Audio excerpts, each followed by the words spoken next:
7, 6, 5, 4, 3, 2, 1,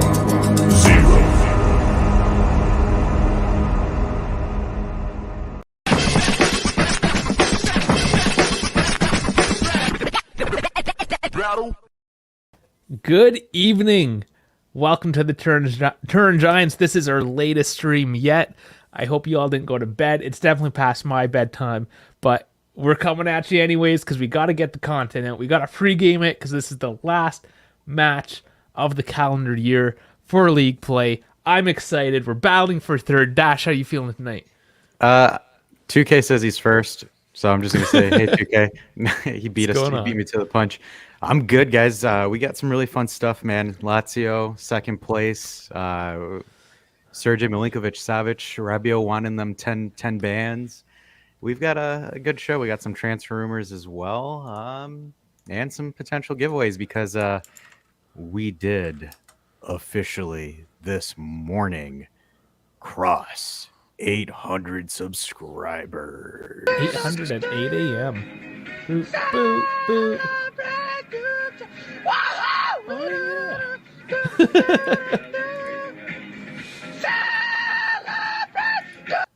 So, all right. Yeah, and we're going to give it that shirt away. I'm going to give it away during the watch along tomorrow at halftime because that's typically when we get a lot of people rolling in. So if you have not entered, essentially, I'm going to just post in the comments right now the link to the video that if you just comment in that video, you enter to win. I just pull a comment from one of those videos. Bam, you get the t-shirt. That's the Il Pintarico, the little painter, the Alessandro Del Piero as an adolescent. We have him as a kid. We have him as an adolescent. We have him as an adult. We have all the ADPs. Huge fans. But here's the shirt. Up to win. Drawing tomorrow at halftime. So, speaking of which, that game tomorrow, let's get into it. Let's start breaking this guy down. What do you have on the tactical front tonight? all right. So, because we did our fun monologue on. We got Leafs fans. Boo! I'm a Wings fan. Get out of my face. No, I'm just kidding. Yeah, I'm doing the cross sports thing tonight. I know. Unfortunately, I'm wearing Michigan. I should have wore a Red Wings hat. But that's all right. So looking at these projected lineups, it's going to be an interesting game just because it's Sarri's balls versus Allegri ball. We've got a 4-3-3 coming in from Lazio. So we have Husai, my compatriot from the good old country of Albania. Then we have Sasale, we have Romagnoli, Marosic is a Vicino, and then Cataldi, SMS, Anderson. Immobile is apparently back and healthy and playing again, and Rodriguez. It's a really good lineup here. I'm not going to lie, guys. And then so I thought Immobile was out, though. I thought so, too, but I guess he's potentially back because I thought he'd be out until January. Because I heard today that he was out. So that will be interesting to see if he actually plays. And not that I'm overly concerned if he plays or not. I know, even though like part of me wants to beat a better Lazio because like all the Juventus, like cynical Juventus fans will be like, whoa, we beat a Lazio without Immobile. So like we still suck, guys, because I have nothing better to do than to piss on everybody. Immobile doesn't score against big teams anyways. So what does it matter? Yeah, as long as they're not penalties, he's not going to score. You know who I would be interested to see, and I hope we see, he played last weekend, is Luca Romero. That kid, that kid's a little up and comer. I got him on my my FIFA team as well. I bought him off a loan. He's lighting it up on FIFA. So I don't know. It's one of those things. Made my little connection with the small guy and another little Argentinian. But he's exciting. He's exciting to watch. So that's one guy on that. So I wouldn't mind watching tomorrow. I gotcha. So here's the thing here on our end that's a little bit interesting. So we've got a 3-5-2. We've got Danilo, Bonucci, and Bremer. Unfortunately, Alexandro, he took a bullet for the team, so he's out. And then we got Kostic, Rabiot, Locatelli, Fagioli, Quadrado, and then Moretti and Milik. So same midfield, basically the same. It is, but it's weird because the thing is, so I've seen things where Locatelli is day-to-day for his adductor strain. So what I saw was a Giovanni Albanese in Sky Sports saying that it's going to be Rabiot, Moretti, and Fagioli and then with Keane and Milik up top. Yeah, and I like the pure 3-5-2 over this 1-1. I've mentioned it basically ever since I saw this weird 1-1 thing going on. Moretti isn't Cam. I don't know. Yeah, I'm not bought on yet. That's for sure. and here's the interesting thing too, guys. Going over some statistics as well. If Keane starts, Keane has scored in the last 3 games he's started. Yeah.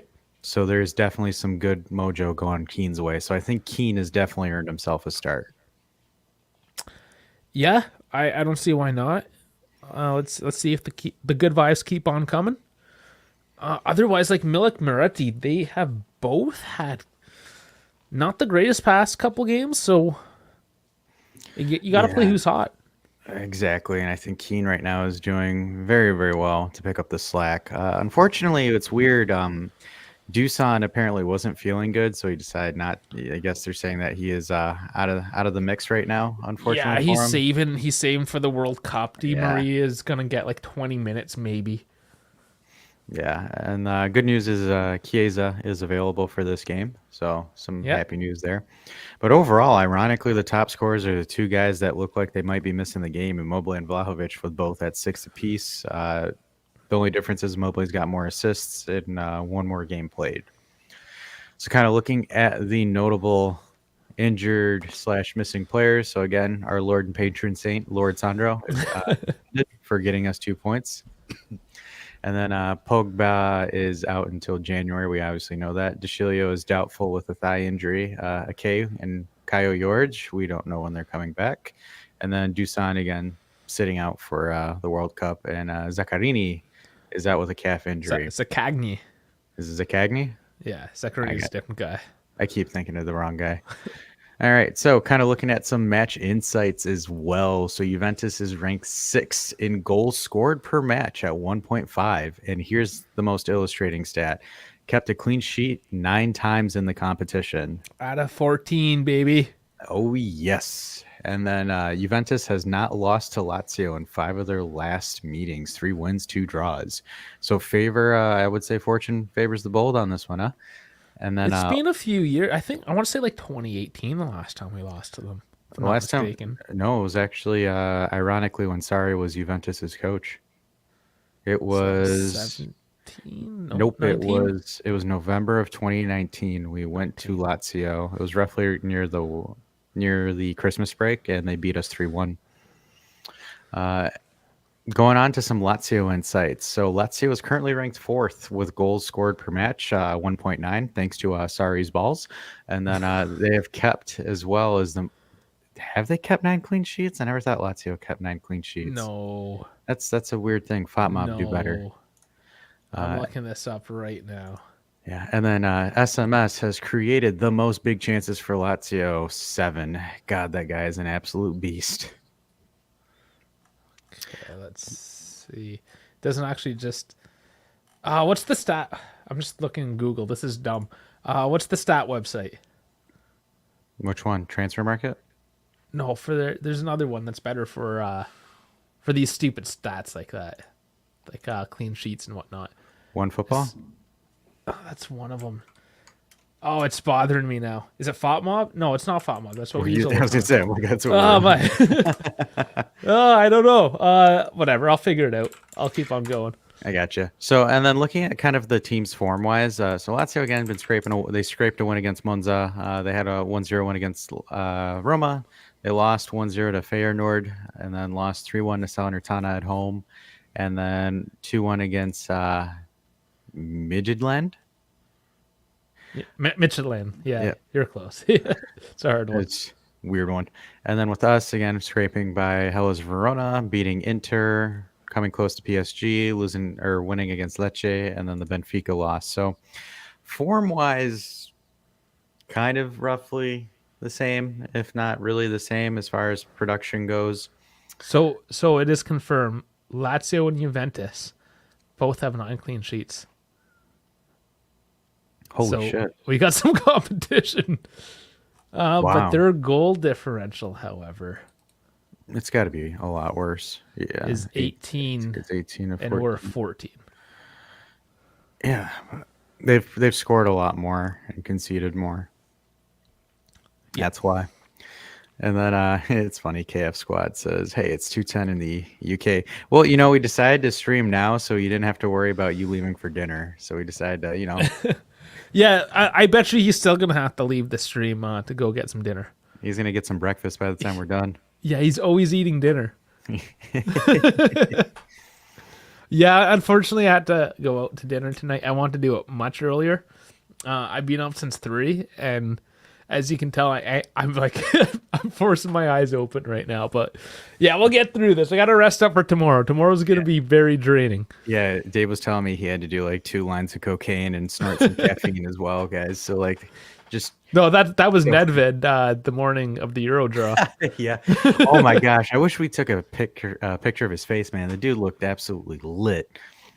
And then it's funny. Frankie says, "I mean, they lost 3-1 to Salernitana. Well, hey, apparently we won 1-0 to Hellas Verona, and everyone's losing their minds." So, and then KF says, "Guys, I'm starving." That's what she said. But getting back on task before I segue even further, there should be stats here. There we go. So looking at the head-to-head right now, so we've got 23 wins, 5 draws to their 5 wins. So clearly we own this matchup. So kind of if we're looking at some post Allegri or like the recent C-Bias match, this was the last time we played them. We played them at home.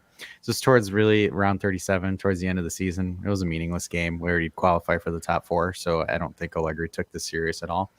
So Dusan and Morata scoring in the first half, and then Sandro with an own goal, and then an equalizer at the very end by the guy that we're trying to buy in January, SMS. But yeah, it's always funny. Of course, that's how it happens when you play the team. That news starts to become more and more of a thing. So I mean, hold your horses. It could be exciting. It's still super early, but we'll talk about it anyways because we love the guy.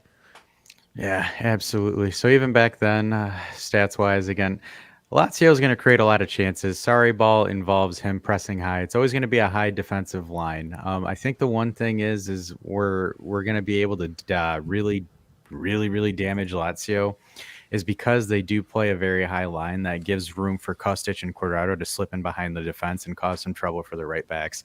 I'm saying it now, and I think Husay is an absolute bum, and I think he'll get cooked by Kostic, in my opinion. And he's had a couple nice plays though. He's washed. I'm sorry. He was good. He was good in 2016, 2017, but I don't mind him. He's still serviceable. Yeah, he's like the Deschilio. He's the Albanian Deschilio.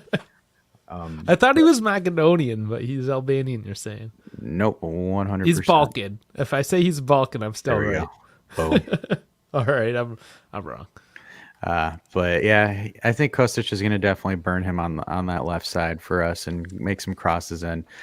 And then again, Sessiali and Romagnoli, I don't think that they're anything dangerous as far as a defensive threat. So I'm not too worried about those guys. Maricic might give Cuadrado some trouble. The one thing is again, if Immobile plays, that totally changes the way that they're going to be coming at us. If Immobile doesn't play, it's going to be a lot more easier to contain them offensively. But Bremer and Danilo have been playing lights out. Even Rabigot over here has been lighting it up in the midfield. I'm just kind of curious to see how we're going to answer Milinkovic-Savic, whether it's going to be Rabiot essentially doing a one-on-one duel with him. Yeah, I can see that. That's the only thing, because if Locatelli doesn't play and it's Miretti and Fagioli, SMS is going to cook those two kids easily. So I would assume that Rabiot is probably going to be focusing in on him and trying to cut him off to keep him from actually playing a game. Start learning, son. Trial by fire. But definitely going to be an interesting game. Anthony, I believe Anthony right here. He's saying that imagine Chiesa gets subbed in and scores the game-winning goal. Hype. I'm waiting for it, man. It's going to happen one day. That would be probably the best way to send us into the break if he gets a game winner. Subs in, gets a banger. Love I'm kind of curious because Allegri did mention that Di Maria is going to be on monitored minutes, so 20 to 30 minutes. I'm kind of curious to see if that's his thoughts on Chiesa as well. Oh, Chiesa has 6 weeks off now, so I'm really curious. Is Chiesa going to be 30 minutes, 35 minutes? If Allegri's watching the video like he did last time, you want to shoot us a time projection of when he gets yeah, I don't think he's in tonight, but but maybe tomorrow during the game. Yeah. So, and then kind of going back into the table here, just to look how close things are. Oh, it's so close. I mean, Very close, technically, depending guys. on the Milan result, if Milan lose and we beat Lazio, we're in second. Yeah. The possibilities, and 1 point clear. they play the match before us tomorrow, so we will know the result going in. Yeah. So that's going to be a huge momentum booster going into the break where it's like we started off terribly and right now we would hypothetically be in second place chasing Napoli. So almost like a 2015, 2016 vibes where we switched to a 3-5-2 and we caught back and won the league that year. Ironically, we started with a So four-man defense, weird. switched to a 3-5-2. So there is a lot of, and Italians are superstitious. I know Sarri's superstitious as well. So hey, anything can happen. And the thing is we'll even cover some. I'll cover some Milan real quick about Fiorentina. This game is a lot harder than what it looks like, just because of their head-to-head as well. Recency, if we're talking about recency bias, so 10 wins to 8 wins. This is a very, very split rivalry between the two. Even if you look at this, Milan scraping by with a 1-0 win last year in May against Fiorentina. Fiorentina winning 4-3 in Florence. So it's a very close matchup. Nice. It Very, could be very interesting. exciting. Yeah, it will be interesting. Just because apparently, from what I've heard from the Milan fans, is that Leo has been very inconsistent. Same thing with Tomori.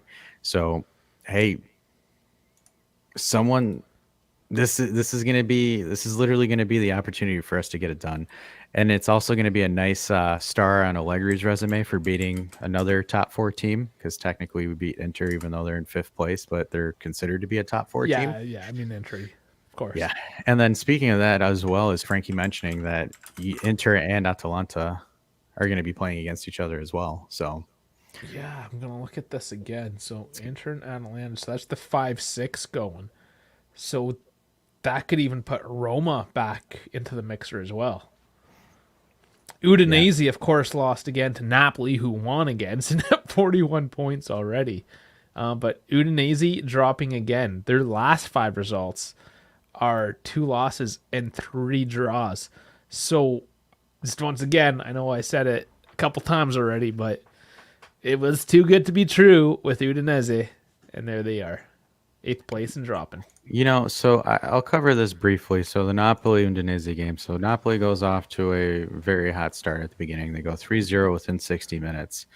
This surprises me a little bit. It doesn't surprise me at all, but it kind of raises my eyebrow.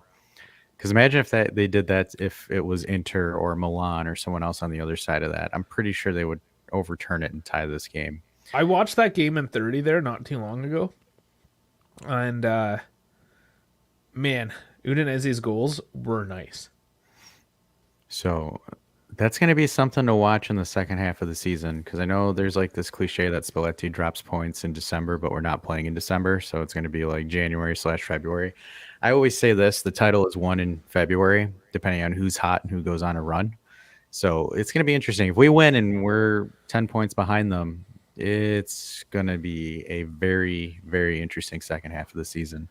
Speaking of guys up late tonight, Tom 26, I'm pretty sure he's in Wales. So another 2 a.m.er for him as well. It's 2 or 3. It's 3 a.m., isn't it?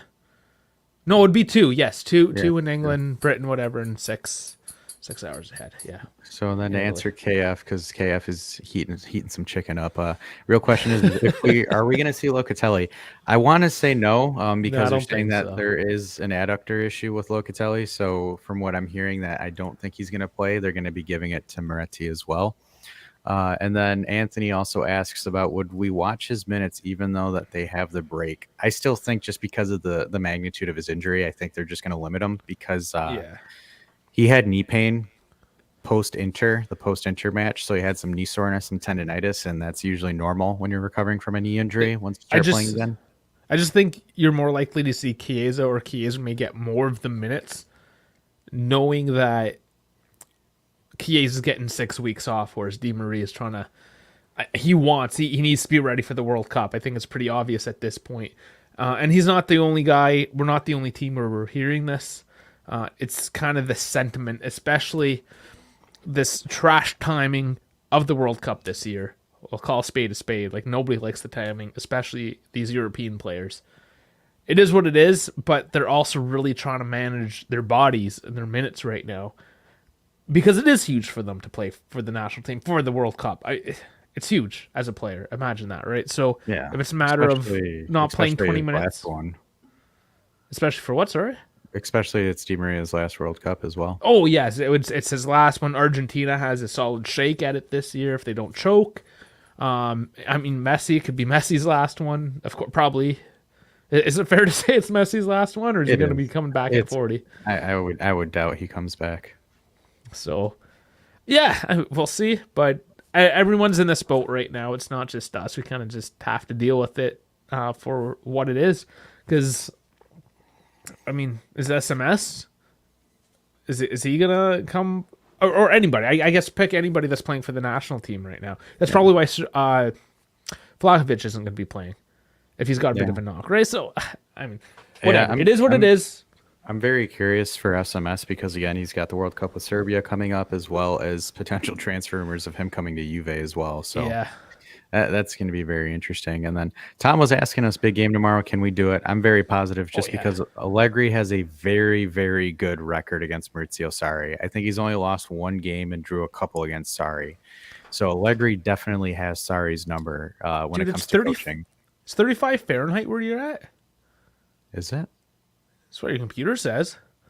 Oh, yeah. Yeah, it's... Jesus, that's chilly. Yeah, we had like a snowstorm. Oh, you part of that system? There's a massive system going through like U.S. and Canada right now. Yeah, it's like a very, very ugly like sleet / rain / snow. So it's just like, yeah, it's not even like the cool fun snow. It's just like the slushy snow that like you get from 7-Eleven. Frankie started snowing over there too, and that's the Midwest. Where was he again? I thought he was in Texas. No. See, Texas, remind us. I know you're Central Time. Frankie and KB, you're both Central Time. I know that. I think I get you guys mixed up pretty low. Speaking of Frankie, he says Tomori doesn't want to try anymore because he's not being called up for the World Cup. You know what's funny? Matteo Bonetti, the pundit for Paramount Plus, lost his mind about it. I was like, bro, did you not watch Milan? How many goals Tomori has conceded this year? I would have been like, bro, he's Harry Maguire level right now.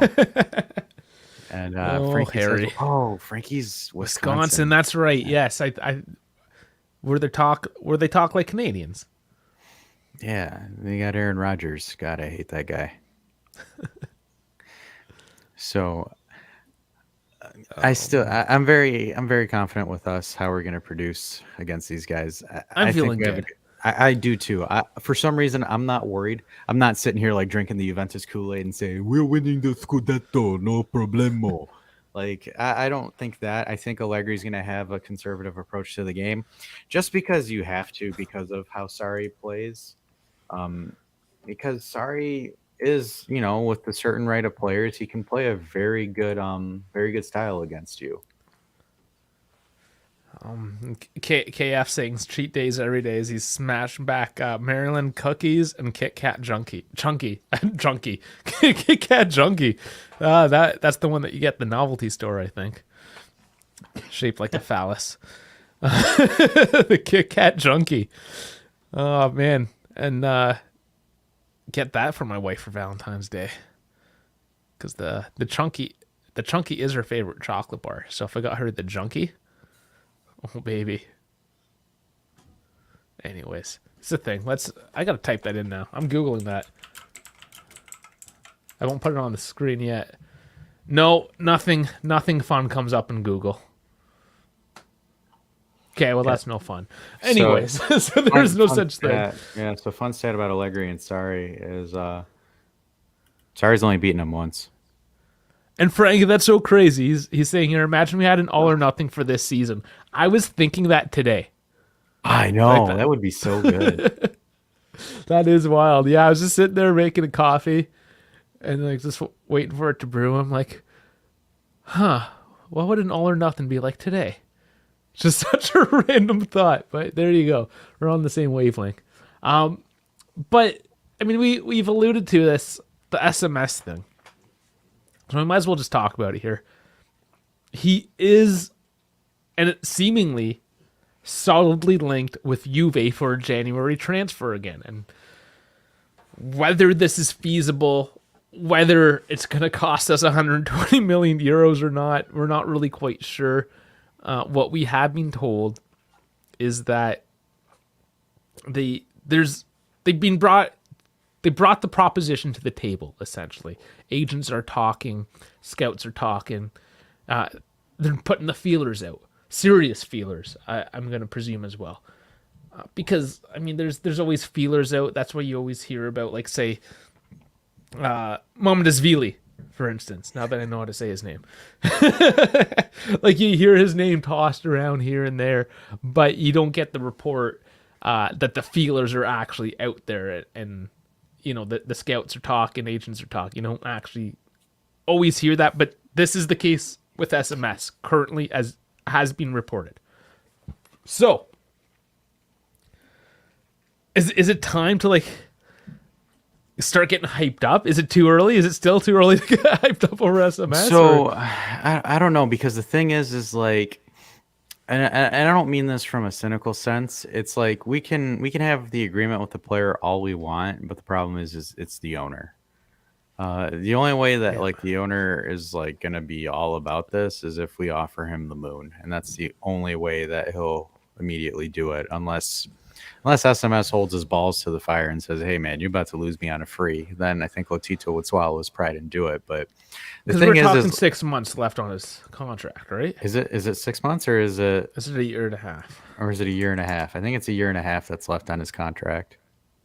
Okay, so and I know Juve wants to get the deal done in January because then they're going to face fierce competition from other teams. For his contract, so they'll probably try to do it in January if they're going to do anything this year. But they got to move some guys, man. They'd have to move Zakaria. They'd have to move Arthur. They'd have to move. You are right. It's next June, 2024.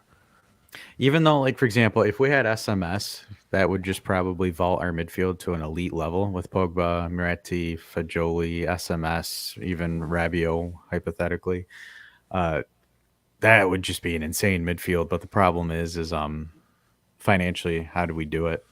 Because you're dropping 100 million on SMS alone, close to it. I doubt it that they would Lotito would take anything less than 100. So this is funny, just to make fun of Lotito, because he said 120. His current market value on Transfer Market, which we know is, not the most accurate, but currently valued at 60 million. So that's double. Lotito thinks double of what Transfer Market says. So I mean, even if it was 80 million, that's 20 million off. It's still a plausible number, but 120, his highest market value according to Transfer Market, which was in 2018, was valued at 90, which is still 30 million from what Lotito's asking. So again, it will be very interesting to see.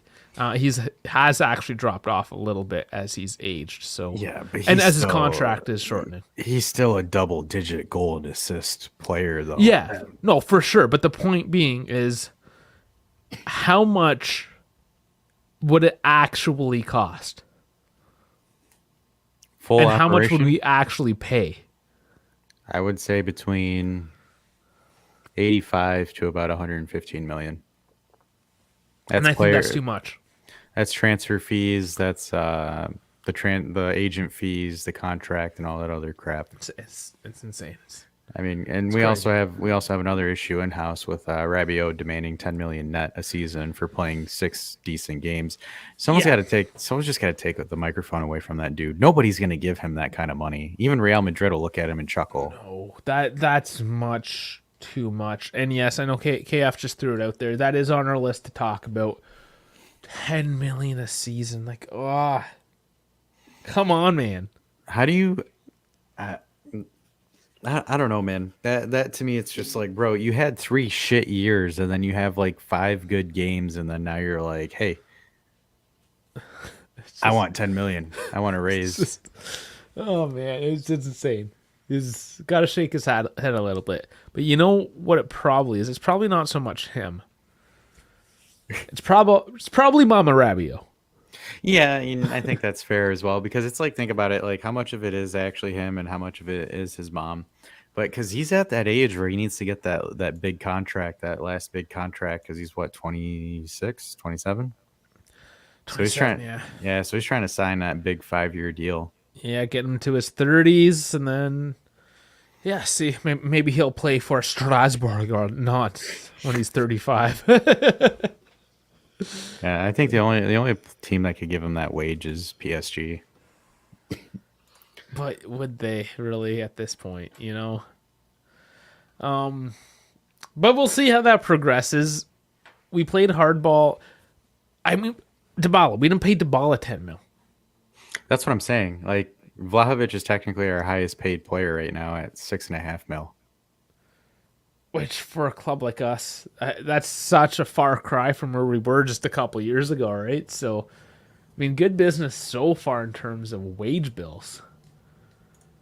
But, again, I mean, if he wants 10, he's just not going to be a player for us. It's not a big deal. We didn't pay anything for him. We paid him too much, really, for what he produced. Is he playing well now? Yeah, great. But 10 million? No, see you later. Move on. We can put that money somewhere else. Yeah, I mean, the thing is if he was somehow able to drop like 12 goals, 10 assists this year, then I would consider it. Sure. I would consider it being a heavy contract with heavy bonuses where he has to perform. But like, if he tapers off after the World Cup, nah, that ain't it, Chief. And this thing with Newcastle, they just came into money at the beginning of the season, and they were just kind of linked to everyone, sort of like Man U is. It's like, hey, we have money. Who wants to take our money? And then Niket says, is Pogba the highest rated player? That's if he hits his incentives. He's not getting that. I mean, these rumors that he's going to retire, I don't know. I don't think that's true. But Pogba's 8 million plus 2, and Vlahovic is like 6.5 plus 3. Yeah, so I guess depends how it evens out in the end. So it's all based on the incentives there. Now here's an interesting link, and it was, I want to say 2-3 days ago now, we heard, and there wasn't really a name drop. I think it was Frankie put it in the Discord. There was that article that Mourinho isn't happy with one of his players, and he's basically going to be gone as soon as January. It's the right back. The rumors are that it's Karsdorp, and we are now linked for a possible loan in January for Karsdorp. It could be a very cheap option. This doesn't get me excited. I think he's a serviceable fullback. But I don't know. What do you think? Is that something we should consider? Well, I mean, we need a sub for Quadrado. Yeah, it's just going to be a warm body, I think, really. Because to be honest with you, like, DeCilio's hasn't even played in God knows how long. Like, there's people that, like, DeCilio's on the squad. Because, people were saying that the other night. Because the thing is, and this is where I'm a little bit frustrated with Allegri, where if 3-5-2 is the way to go, then we're ridiculously thin on fullbacks. Yes, really, really thin. And so we're talking about a 6-month loan, probably a dry loan, right? How much would that cost us? A mil? I would say a mil tops. Like, not much. So now the names Odriozola are coming out. And yes, we continue to be linked with Odriozola. But that could be 10, 15 million. And if we're just trying to plug a hole to give Quadrado some rotation, and it costs us $1 million, financially, it makes a lot of sense knowing that, come summer, we might be in a better position to go out and make a purchase in a fullback position. It depends who they have lined up. I mean, we technically need a left back, a right back. We need multiple fullbacks, so it's still not out of the realm of possibility that maybe both named Karsdorp, you get real cheap, and maybe we pounce on somebody like Odriozola.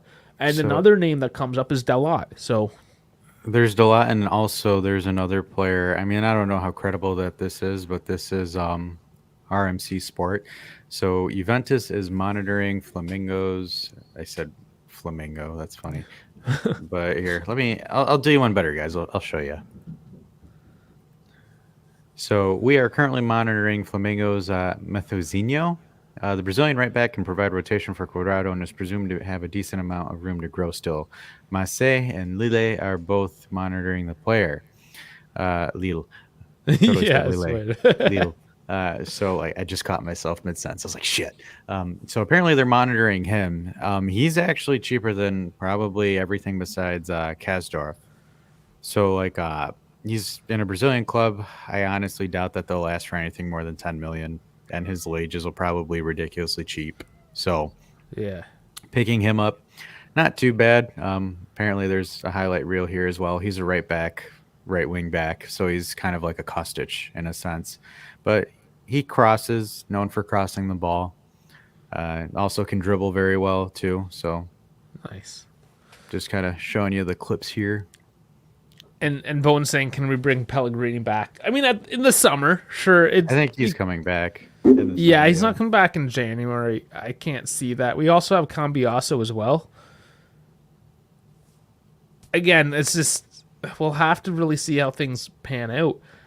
Is Cambiasso something legit? Sorry. Are we keeping Pellegrini after the season? These are questions I think the management have answered a lot more so than we can give you. And that's going to really dictate, if we go for a Karsdorp or if we go and put a bit of money into Odriozola. Again, none of these names are super, super exciting. Odriozola probably seems to be the most exciting right now. But, I mean, remember how hyped we were in the summer about Adogi? I don't know. It feels like we kind of missed the train on this one. And perhaps come the summer, there's going to be something better. Yeah, I think we should look at this, though, to be honest with you. I think we should look at Methozinho just because here on tape, I know it's biased because they're showing his best plays, but yeah, it's a dynamic. Yeah, it's a dynamic right back, man. I don't see why not. The other thing too is, so I saw this one comment here that I thought was interesting was that, this one, never understood why we sent out Pellegrini. He was good on the team. You might be a little bit with recency bias. I think it was because Sandro was really, really bad. I liked how Pellegrini was offensively. He was serviceable. Yeah, no, I mean, he wasn't bad, but we needed the depth. I don't know. It didn't make sense letting both of them go. But so the thing is I think that I think they let Pellegrini go to Frankfurt just so he could develop a little bit better. I think it's more so kind of like a study for him. I think he's going to come back and he's going to stay on the team, and I think he's just going to kind of learn the same kind of style that Kostic did while he was over there. I think that's one of the main reasons why they sent him to Frankfurt. Maybe. Perhaps. Yeah. And then it'll probably be between him and Cambiasso for the starting left back job next season. And Cambiasso's a wing back too. So are we doing this 3-5-2 thing long term? So many questions. The thing is how well can Cambiasso play on the right? Is he strictly a left back or is he a right back as well? Because that's the one thing that I'm thinking about. Because Cambiasso is fairly young. Yeah. So like he could potentially be like a left back and a right back, as some players are. Like DeCilio can do that. Yeah. I'm not saying that DeCilio is great at it, but DeCilio is one of those players that can alternate between the two. But you don't notice the difference between left or right with him really because he just kind of is all right. Yeah, and the thing is like, and KF says it too. Like a lot of people were down on Kostic, but he turned out fantastic. So we never really do know, right? I mean, like for example, everybody was trashing Milik, but Milik got really hot when he came in and kind of cooled off. But it's football. Like I mean, there's always gonna be like a transfer. Like shit, why the bleep did we get this guy? And then all of a sudden, like we just become his biggest fans ever. So yeah, I mean. We can't knock it till we try it. I think the one thing is for sure is that the attitude. This is the one thing that kind of sets me off a little bit is the attitude and unprofessional problem. Because Mourinho, one thing about Mourinho is he's never wrong about those. He called it with Dele Alli. He calls it with a lot of players that have those kind of issues. So if Mourinho says that this guy's not professional, I don't want him at Juve. And then 2K says that Illing is close to renewing. Yes, he is. Yeah, that's what They're it sounds working on like. Which is good to hear, of course. These things, I mean, low profile player, the break's coming up. These are one of those things. I think they'll start trickling in as things firm up a little bit. I imagine over the next few weeks we'll hear something for sure on that. I'm sure because he's a next gen player. So usually they get renewed in like January, February. So most of those renewals get done there. I'm not too worried about losing Illing. Yeah, I just think because of the break, especially if these guys aren't playing in the World Cup, and they even said that our management, Carabini, or Benny, they're not really going to rest. They're going to continue to be working hard through this World Cup break. So I wouldn't be surprised that you hear things happening November, December. Yeah, so I'm not too concerned about Illing because I know a lot of people are like, "Oh, Juve didn't renew him. What a bunch of boneheads!" It's like, chill, guys. 123 players don't get renewed until January, February. Or it's like how we renewed Bonucci, extended his contract, but it was really just a player option. An option. Yeah. Gosh, that was read into it, man. Read the article. Yeah, that's really funny. It's kind of shameful for like some content creators to not actually look into stuff before ranting on YouTube for it, but. We're not trying to be petty here. But on other news, I do have Allegri's post-game interview or pre-game interview if you want to hear it, Dave, because, it's always fun and interesting to try and decode what Massimiliano Allegri says. See, that's the thing, and I don't even bother decoding it. I don't know. I find people look too much into it. It's just a dude that, he has to do this every game, so he just goes out. I was like, all right, what kind of bullshit am I going to tell these guys today? Okay, let's get part of me sits there and just wonders if Allegri just sits there and he's like, how can I troll these people any harder today? Yeah, and so I'm sure some days that's what it is. He's just like, screw these guys. I'm just going to let them have it. So kind of going into it though. So he says, so it starts off with this saying, I only know tomorrow morning that Locatelli and Quadrado are available. So Locatelli is available, but I will make my choices after that. Vlahovic will not be there. He doesn't feel at 100%. World Cup. Mm-hmm. And then he says Federico Chiesa is available. The most important thing we've seen during this period is the return of the team spirit that we had lost. But after that, there are obviously also things that we need to improve on. In order to bring home the result and defend well, we need a little bit more focus and more attention to the details. We have to be better in possession. And then someone asks, even with the injuries, how close is this current side to Allegri's Juventus? And then Allegri says, my ideal team is a team that wins. Yeah. And then he continues on saying that I have to decide how many minutes to give Di Maria. It's a dangerous game anyways due to the quality of our opponents, and even more so because it's the last one going into a long break. We're on a strong run of results, and I want to build on that. He says, I expect a very difficult match because Lazio are a strong side who are doing very well. It will be a different type of game than the one with Verona. Having said that, if there's a goal after 10 minutes, then everything could change. Sarri is a great coach who knows how to organize his teams defensively. No, he doesn't. No, he doesn't. And has a lot of quality of players who can create situations both with passing moves and on the counter. We both won Serie A at Juve, but in terms of personality, Sarri and I are like complete polar opposites. And then he says, I am a coach. When they tell me to play, we play. When they tell me to stop, we stop. It's not for us to decide. We just have to give the best of our squad. They have the same position, but with different characters. I think he's talking about Bremer and Bonucci. So it says Leo Bonucci is better than Bremer at passing out from the back, while Bremer covers the space. Yeah, because Bonucci has no legs. And that's it. There you go. And there was who else talked today? I can't remember now. I'm falling asleep on you guys. I am sorry. Yeah, long day, but I gotta bring up this. Who else talked today?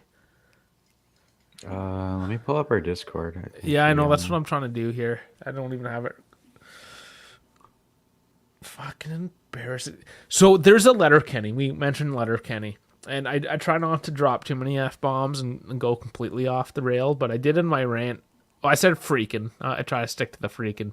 But that freaking embarrassing, that's a Letterkenny thing. So they have the hockey team. Obviously, it's a Canadian comedy, so there's a hockey team. and the team sucks.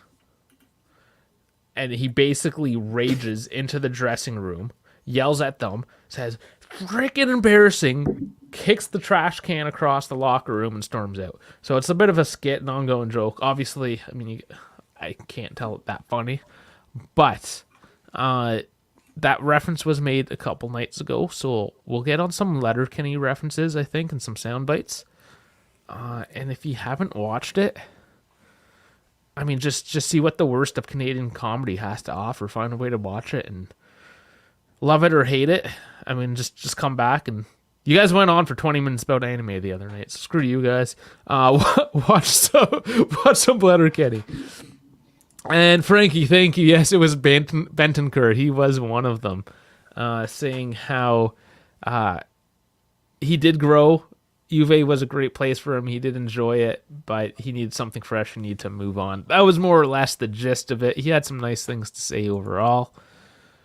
And there was one more, I'm pretty sure. I'm going to have to scroll. It was Barzagli. Barzagli, yes. I knew it was one of the veterans. The old timers. And is that it? There we go. What gives the eye the most is the desire to defend and not concede a goal. The reality is the team has conceded very little, given that 7 goals is the best in the league. Now they perform closer to the Juve DNA of recent years. So, I mean, I love that guy. What a handsome guy, too. I loved him, too, when he was in that Netflix series. I don't know if you saw that one. Oh, yeah. I remember that one. It was his last season. Yeah, that's right. It was his last season. No, it was Buffon's last season. I lied. That was 2017, 2018. It was Barzali's too, wasn't it? No, because Buffon was a year after. Was it? Do I have my years? Regardless. Anyways, it was one of his last years. I got my years crossed again. That like just before COVID time, like doesn't exist in my head anymore. But anyways, yeah, he had the mocha pot, that little like stovetop espresso maker. And he was just making his coffee the most simple, old school way. And this guy's, a millionaire, makes millions a year. And he's just still rocking it old school. And I just love that. I love that little piece of humility from the guy. And yeah, just a handsome dude. So, good old Barzagli. Yeah, legend in my heart anyways. Matters is he speaking British again? Oh, Madison. Okay, he's talking about Madison. Okay, I think. Yeah, he's Leicester. Yeah, Madison's like Leicester's main dog. Matters is my homeboy. Yeah. I thought Vardy was your main dog, KF squad. Come on, man. The ref association thing happened today. Okay, that was actually in our chat. So there's 2 hilarious articles that came out referencing Italian football. One of them actually had a slight Juve link. I kind of don't want to ruin them because I put one on Sam and Dam. I think it was Farhad that got the next article out. But I'm pretty sure the next episode of the Calcio podcast is going to be Sam going to town on a couple of these stories. So I kind of want to save it for him. Now, I don't know if you guys do listen to the Calcio podcast. I mean, if you watched us, you've seen Sam Adamo come on 3 or 4 times now. But, I mean, we got to let him take this one away. Just to give a very quick, brief overview of what happened is the lead persecutor of the AIA, the Ref Association, got how many tons of hash and weed? Was it 6 tons? 6. 6 tons. That's 12,000 pounds, guys.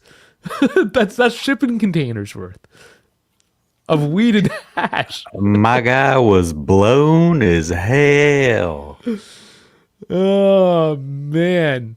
Yeah, and just quick reference for another one that happened. So it was the grandson of the last king of Italy. Kicked out in 1945. But the family, I guess, still lives like the Prince of Savoy or some shit. Anyways, I guess, and this is the connection. He's a Juve fan, but It was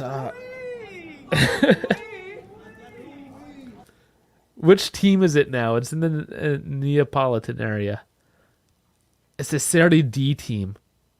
Anyways, he wanted to buy this team and build it back up and get into Serie C and all this, but there's a funny story attached to that because I guess this guy was also on like the Italian version of Dancing with the Stars, just like Allegri was.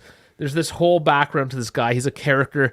So I'll make sure if Sam doesn't, I'll tell you what, if Sam doesn't go on the rant on his podcast, I will do a segment.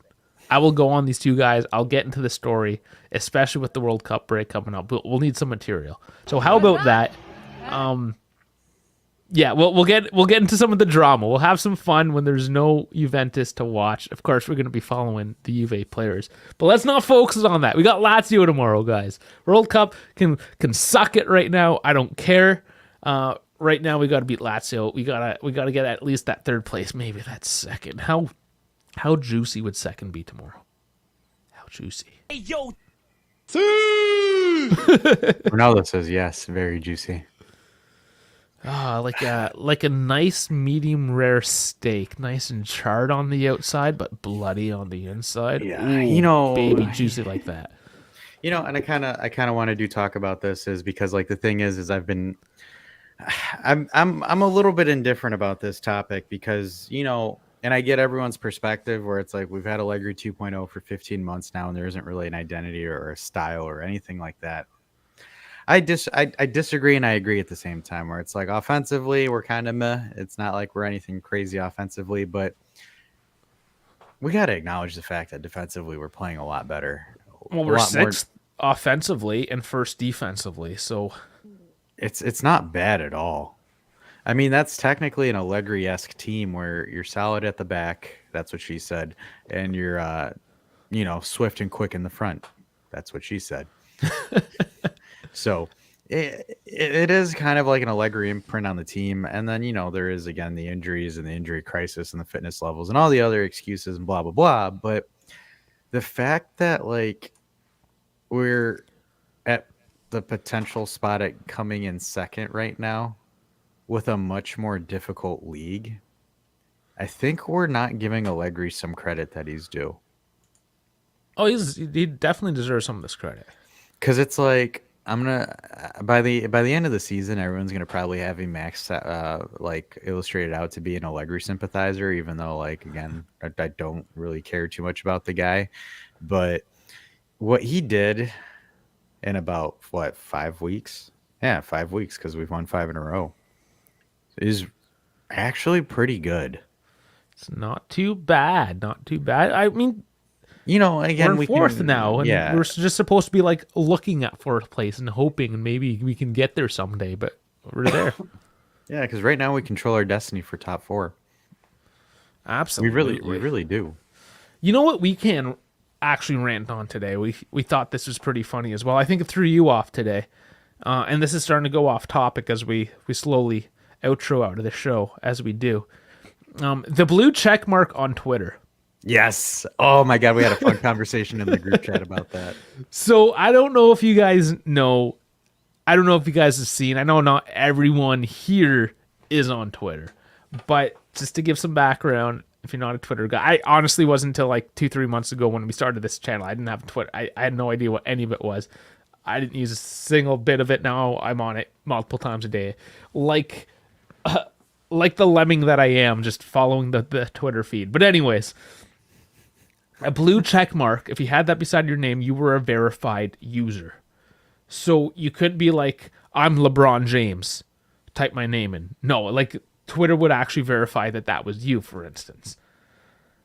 So now what happened, Elon Musk took over. So there was Twitter Blue, which was the subscription service. I can't remember what it got you. Gave you some bonus crap. It cost you $5 a month. Now what Elon says, like, no, it's going to cost you $8 a month, but you get a blue check mark. So basically everyone has a blue check mark now. I've seen multiple people today say, oh, look, I got my blue check mark. Anyways, Dash didn't know this was going down, even though we had the pictures here of Elon walking into Twitter headquarters with a sink. So he was on top of that one, but didn't realize that the whole check mark thing or Dude, got messed around. Kevin grilled me, man. Kevin grilled me in the chat. He's like, bro, where have you been? I was like, I don't know. I was like, this is a thing. So yeah. So anyways, guys, be careful. If you're on Twitter, there's a lot of people that have been flexing a blue check mark today. All it means is they have $8. That's literally all it means, is that they have $8 to spend on a flex. Hey, you know what we should do? We should like make an account, name it Fabrizio Romano, and just start tweeting a bunch of random transfer news just to troll everybody. I mean, there's multiple people have already done that. We would not be the first. He's got a lot of fake accounts, actually. Yeah, we could maybe do a Beppe Bognani, a fake account. And just make instead of Giuseppe, we'll account. just make straight up Beppe Bognani. Yeah, and we'll troll Beppe. Yeah, we'll make it Lizeppe, and then we'll mess with the Bianconeri zone and call him the El Canieri zone. Yeah, because those were one of the guys that flexed a blue check mark today. I'm just gonna throw it out there. That's what threw you off, because you were like, "Hey, how did they get a blue check mark? What did they?" And it's like, because I was he just spent $8. Because like I looked at the account and I'm like, I don't remember a news article being posted or anything like that. Because back then, back in my day when you needed a news article written about you to get it.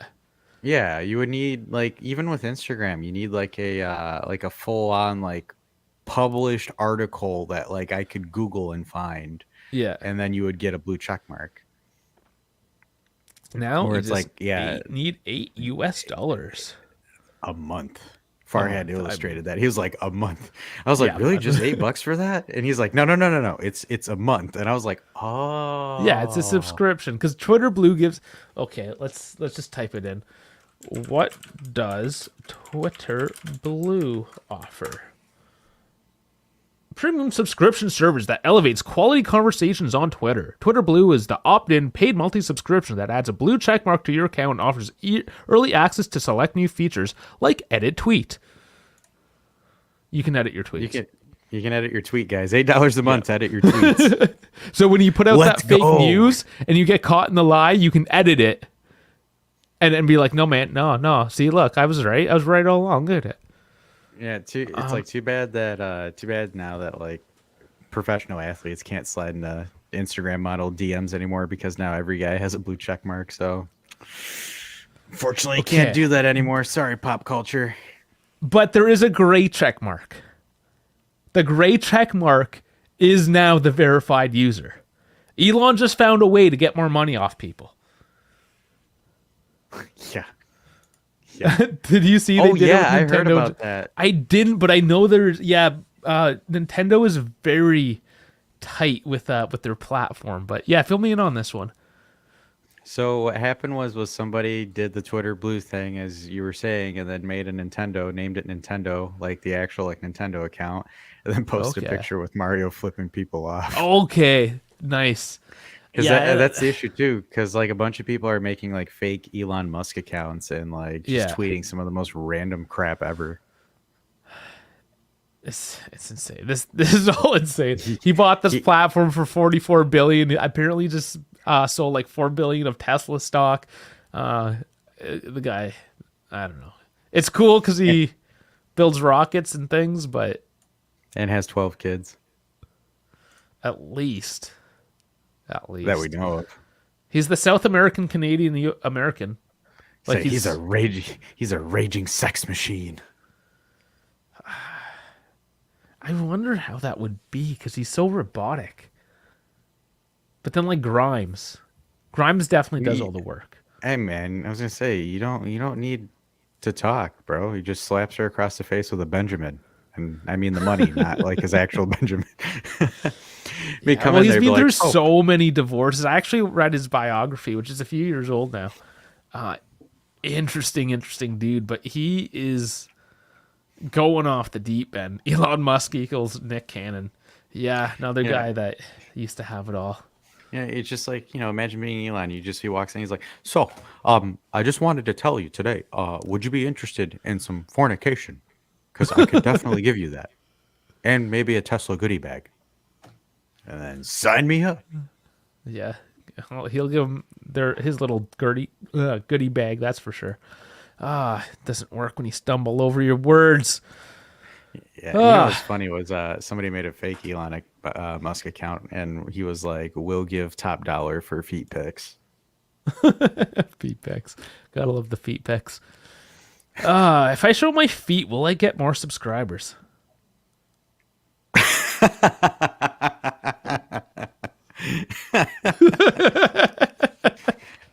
Oh no! gross. Now we're at 7:55. Damn it! We lost 50. Man. Shit. Don't show your feet, damn it. Nah, man. Hey, so, we'll lose 5, you but know- we'll get 20 really weird people. Yeah. So this is one thing I'm kind of curious because we did have a pretty decent turnout tonight.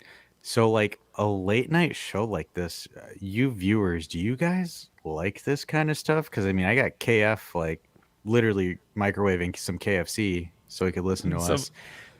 Yeah, Frankie's some noodles, always here. noodles and chicken. Frankie's always here, and then KB's probably at a wedding again. And Bones I have is a here. feeling he's 2K at the stopped wedding. by. Yeah, he's at the wedding all weekend. I'm pretty sure because the weddings are Saturday, but he was gone Friday. I think he had to actually go away for a weekend. So unfortunate. ASMR and feet. Are we sure this is a UV? It's called football. Yeah, It's totally football, about Bones. feet, man. Yeah, we got a black and white feet. I'm putting the foot in football. Yeah. As for You the know, ASMR, I don't know. ASMR. I'm just testing out my new. I'm just testing out my Yeah. new microphone. Oh, it's sorry. I forgot, guys. Whenever I do it, it's the gain on my microphone. Okay, I'm totally not trying to seduce you guys by whispering. And Frankie says I'm usually at work. I'm usually around at this time. Yeah, because he's on that Call of Duty grind, trying to get gold on all of his camos. Yeah, he said he's in IT. He's probably just mining Bitcoin in the comms locker or something. You know, we didn't see Schmuck. I'm a little bit disappointed. Like once We we haven't started winning seen him. games, Yeah, ever like, since his teams got out of the Champions League. yeah, ever since Maccabi Or got, Inter. like, No, he showed up for got Inter. over. Yeah, he was like, Inter, well, win 2-1. And then KB's like, bro, just take your L and leave. And he never came back. Oh, I wonder. Did I get a comment back today? It was on the short where Kostic just like. Did you see that? Yeah. I read that comment. It was so funny. I kind of want to like post it, but I don't want to dox the poor account. So it was like. But I thought it was.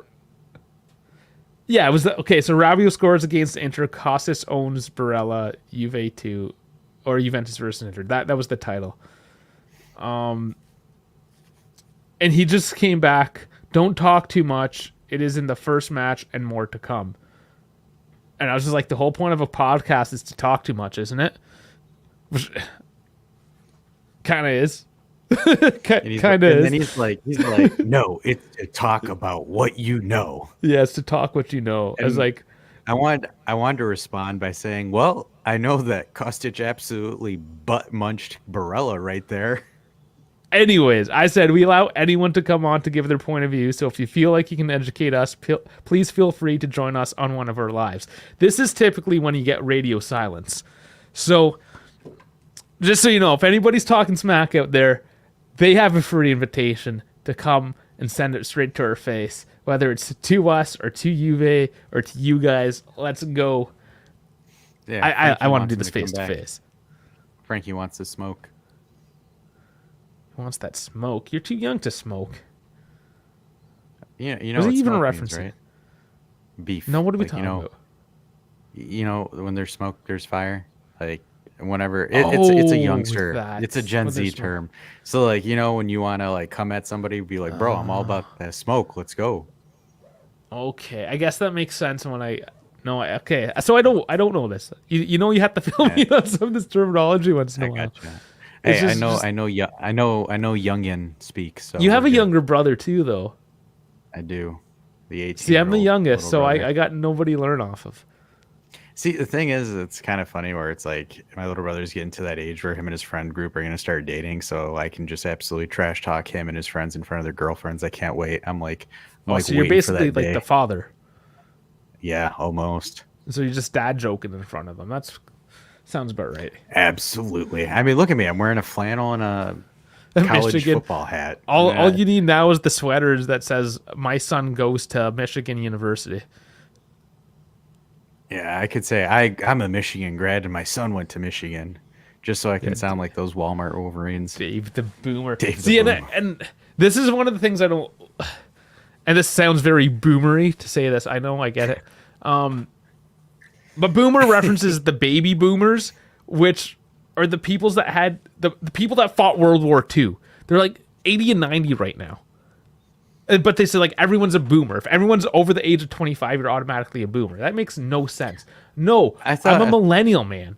I'm right in the millennial zone. I thought the baby boomers were the ones that were made from the World War II people baby booming. The parents were the ones that fought the war, and then they're the ones that came after in the 40s and 50s. My bad. So that's my parents. Yeah, because I was gonna say, because I thought World War II was technically the greatest generation, and then like baby boomers came after because everybody was just just fucking like bunnies. Frank is I'm old enough to smoke. I'm 21, so you just are. There you go. Because America, you got to be 21 to be an adult, but only 16 to die for your country. So it's just political. What else was I gonna make fun of? Jeez, Dave, chill. Oh, the other one, what new age? I don't know. What do you call them? The Gen X's or XYZs Z's? or I think they're Z's. Generation Confused, whatever you call them. Generation Dumbass. Yeah, generation. You young kids, you're all dumb. But bougie, that one really gets me going. Yeah, both saying Dave, I'm probably around your age. Yeah, I think you said your age before. I think you might actually be older than me, which is funny because we're just making fun of each other, really. I guess how dumb I am in this situation. But yeah, I'm going to rant on the whole bougie thing because people use it without actually knowing what the hell they're saying. And they say, oh, that's bougie, like that's high class, that's fancy, whatever. Okay, so it's short for bourgeoisie, which, if you go back to the French Revolution, you had the bourgeoisie and you had the proletariat. So basically, the common folk. Yeah, a bunch of people did die. But yeah, you had the proletariat and then you had bourgeoisie. So basically, the commoners and the upper class. So that's where the whole bougie thing comes from. So just going around tossing bougie things, like there's a lot more historical context involved. And Frankie's saying Dave ain't lit. And that's the thing. And that's the thing. I don't have to prove anything to a 16-year-old because you're just figuring out how your period works at this point. So once you know how a maxi pad gets applied, then we'll talk. But until then, I really don't care. Now that's smoke right there. He's like, you're still in a training diaper. Come back to me when you graduated. Oh man, jeez. Wow. Damn, I wish I had my soundboard ready to go. I would have literally just Who is your daddy and what does he do? But we like to have fun, of course. We just joke around. For you. You are mine now. You belong to me. Well, we had to end this on a ridiculous note of some accord. So yeah, it is. And the idea here, guys, is we're working on some comedic bits because we're apparently a lot of people liked our podcast on Wednesday when we just went off the rails on shit. So we're just sitting there. So yeah, this is the inside scoop. So there's a couple things. Let's just say there's a couple things Sam said that Farhad thought we were a little R-rated. That didn't make it into the actual podcast, but they still exist here on YouTube. So you get the full uncut here on YouTube. But yeah, sir. What were you gonna say? No, it was funny because like I had some people that know me that listen to it, and they come up to me and they're like, "Holy fucking shit, that shit was awesome!" And I was like, "What?" Like, bro, you like started with Juve and then you went into smuggling rings and then you went from smuggling rings back to Juve and then you went into like cartels and you went to this and you went to that. And it was funny. Like it made sense. It all like correlated with each other and it all was like intertwined. And I was like, yeah. And then like you and that Dave guy have like amazing chemistry. I'm like, well, yeah, because we have the same initials. I mean, what do you expect? Yeah. We talk to each other for 2 hours a day. I think we have to have some kind of chemistry there. Oh man, and Sam, he's only I think 25. He's young, but he rants like an old bastard. Like he just funny has as hell, man. this like cranked up political view and just off the rails. He's funny. It was funny because we were in a pre-production and we're talking with him, and Sam took off his sunglasses, and I was like, he has eyes, and he just looks at me, breaks character, and starts laughing because like you never see Sam without sunglasses unless you watch that BBC interview. Yeah, he started doing that a couple years ago. He just so the story, and I might be fucking it up, but he was still really into sports. He wasn't drinking or doing marijuana or whatever, but marijuana is legal in Canada, right? So a lot of people tried it for the first time once it became legal, and Sam was one of those. I think. Anyways, he wasn't one that smoked weed, and he did. And he did it just before a podcast, and he got ripped, and he was completely paranoid. So he put on the sunglasses so nobody could tell. And ever since that day, he's always worn the sunglasses. And that was like 2 years ago. So there's the story of some Sam sunglasses. But yeah, any last late breaking news or any last questions, comments from the chat? Yeah, I don't have any news on my end, so it's whatever the chat wants. If there's anyone that's got any comments or any questions before we sign off, but just start getting cranked for tomorrow. Get cranked, and then also for the folks that are in Europe, they're gonna probably see this first thing in the morning because it worked. My phone said that we went live and did a video, so they're gonna probably get a notification. They'll wake up and be like, "Oh, we got a nice treat from Dave and Dash." And Frankie says Juve 1-2 zip. Absolutely. The speed he talks at, are you sure it's MJ? I think it's just raw adolescence. Yeah, he's still on mama's milk, keeps him going. still on the raw. No, I don't think he smokes that on the regular. It was just that one time, and I actually thought it was a hilarious podcast because he mentioned that he got stoned for the first time and that he was completely paranoid, but I thought it was fucking great because that's the first guy watching a guy get stoned for the first time. It's always hilarious. Yeah, Frankie says it's passion. He's also going in with the 2-0 prediction. I see it. Yeah. I see it. We're at home. I see it. Do we clean it up again? If Mobley's that's not playing, bad. If Mobley's not playing, absolutely. I think we have a good chance. Mobley of means it. nothing. He's immobile. He is immobile. Immobiles. I don't think I can argue with 2-0. I don't think so either. But who? Does Fajoli get one? I would say Keane if he starts. Keane and Fajoli. 3-1. Damn, Bones is going hard. 3-1. 3-1. That's my prediction for Juve. Yeah, okay. So 3-1, 2-0. Good start. And yeah, we'll see you tomorrow. Okay, so let's not draw this on any longer than we need to. I think KF's probably gone eating some chicken already. Yeah, he probably went to bed. Yeah, I don't blame him. Your school balls here, guys. We're dragging this out. Yeah. Milik needs one. Milik, he does, yeah. Alrighty. I have the music. It's late at night. I'm whispering into the microphone.